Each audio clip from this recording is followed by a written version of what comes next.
안녕하십니까. 2025년 2월 15일 토요일입니다. 코페스 정치정보 채널에서 오늘은 윤석열 대통령은 국정원을 수사했던 장본인, 홍장호는 청주케, 이런 주제로 말씀을 드리도록 하겠습니다. 과거 박근혜 대통령이 취임을 하자마자 시작됐던 국정원 댓글 사건, 그 국정원 댓글 사건의 수사팀장이 윤석열 대통령이었습니다. 얼마나 가혹하게 수사를 했는지 결국은 좌천까지 당했었습니다. 그러니 국정원에 대해서 얼마나 잘 알겠습니까? 그런 윤석열 대통령에게 홍장원이라는 청주케 소속의 전 국정원 차장이 기가 막힌 지금 공작을 하고 있는 거를 아무것도 모르는 국민들이 봐도 저건 좀 심하다, 이 정도는 느끼셨을 겁니다. 국가 원수와 국정원 차장, 그다음에 국정원장이 벌이는 이런 행태를 보면서 그 아래는 어떨까요? 오늘 광주에서 양쪽이 난리를 치면서 집회를 했는데 결국은 그 뿌리는 똑같습니다. 광주가 민주성지다, 이런 말을 하는데, 그런 민주성지에서 일으켰던 5.18을 왜 첫 번째 발단 사건부터 속입니까? 5.18이 돌멩이를 들고 시작한 민주투쟁입니까? 제가 조사를 해서 확인한 바로는 칼빈총을 들고 시작했습니다. 그리고 국가의 부름을 받고 5.18 군사작전에 참여했던 전투교육사령부, 보병학교 교도대대 조교가 공수부대 11여단 총에 맞아서 죽었는데 왜 그 시신이 동작동 5.18 묘역에는 없고 망월동에다 안매장을 했을까요? 왜 그런 얘기는 입도 뻥끗하지 않을까요? 그런 사람들이 아이들을 가리킵니다. 그러니 이 나라가 어떻게 되겠습니까? 김재규가 박정희를 쏘았기 때문에 민주투사다, 황현필이가 이런 이야기를 합니다. 그러면은 박정희를 쏘고 육여사를 쏴 죽였던 문세광이도 민주투사가 맞습니까? 육군참모총장 정승화를 별 2개를 단 전두환이 체포를 했다고 해서 반역이라고 하는데, 그리고 일공수가 출동한 것도 반란이라고 하는데, 그러면 청주케 소속인 전투교육사령부 윤웅정 사령관의 친동생이 구여단장이었었는데 그 구여단장이 출동한 거는 뭡니까? 그리고 청주케 소속인 정승화가 김재규가 박정희 대통령을 쏠 때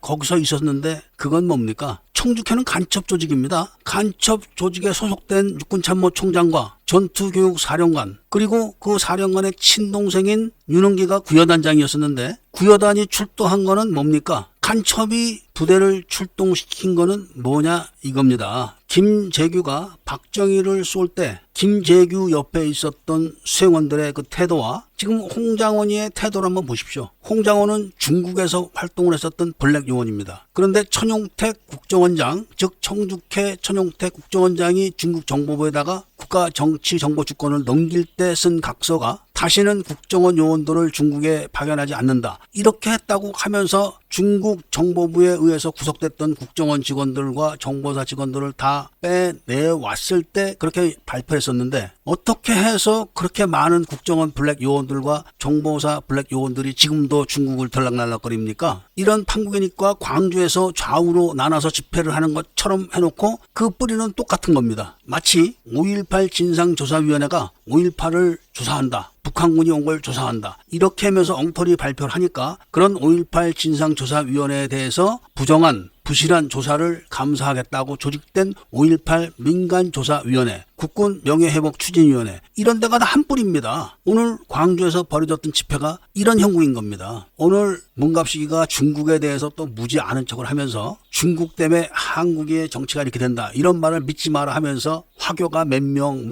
귀화한 사람이 몇 명, 이런 예를 들지만 그런 사람들이 무슨 한국에다 직접적인 영향력을 주겠습니까? 문갑식이도 민주연구원, 국가경영전략연구원, 국가안보전략연구원, 이런 얘기는 한마디도 안 합니다. 그중 뉴스를 가장 객관적으로 알려준다고 자칭자부하는 문갑식이가 그 정도면 다른 사람들은 오죽하겠습니까? 지금 대한민국은 청청모 이외에는 믿을 만한 단체가 하나도 없습니다. 그리고 믿을 만한 사람도 없습니다. 오늘 이른 새벽에 미국에서 김정은 베서스 백골단 단장이 전화를 직접 걸어왔습니다. 이렇게 현장에서 뛰는 사람들도 사실 제대로 된 정보를 아는 사람은 단 한 명도 없습니다. 그래도 김정현 씨는 배우려고 하고 알려고 하는 축에 속합니다. 그러나 대다수는 그렇지 않다. 이런 생각을 떨쳐버릴 수가 없습니다. 지금 특임 단장도 민주당의 아무개가 자기를 불러서 이렇게 해라 저렇게 해라 했다는 말을 하지만 5.18 때도 11여단장이 자기 부하 45명을 다 죽여버린 겁니다. 직접 명령을 내려가지고. 그리고 그 수습을 자기 참모들을 시켜서 한 겁니다. 얼마 전에 모 참모, 그러니까 11여단장의 모 참모가 조선대학교에서 철수할 때 11여단장 차가 공용화기 사격을 받아가지고 운전병이 가슴에 사격을 받고 그 자리에서 죽고 집차가 뒤집혀가지고 최홍이가 그 밑에서 기어나가서 도주했다. 이 말이 거짓이다. 이런 말을 해줬습니다. 최홍이는 그 현장에 없었답니다. 이 말이 사실이라면 5.18 특검, 검찰 조사, 경찰 조서, 헌병 조서, 보안대 조서가 다 사귄 겁니다. 제발 좀 진실을 알고 애국을 하든지 나라를 팔아먹든지 하시길 바랍니다. 그래도 요즘은 작게 80.5.18 책과 김대중과 총주께 국정원장들의 대남 적화 공작이라는 책이 간간히 팔려나갑니다. 그런데 이렇게 해서 언제 사무실을 얻고 언제 조직을 만들어서 저들을 쳐부수겠습니까? 제발 좀 각성들을 하시고 직접 도와주지 못하신다면 자원봉사라도 해주셔가지고 저들을 물리치는데 협력해 주시기를 부탁드리면서 오늘 이야기를 마치고자 합니다. 이번에 윤석열 대통령 헌재 판결이 끝나게 되면은 박근혜 대통령 사건과 윤석열 대통령 사건을 통해서 피하 식별이 확실하게 될 거다. 이런 말씀을 한 번 더 드리고 이야기를 들어주신 데 대해서 감사드립니다.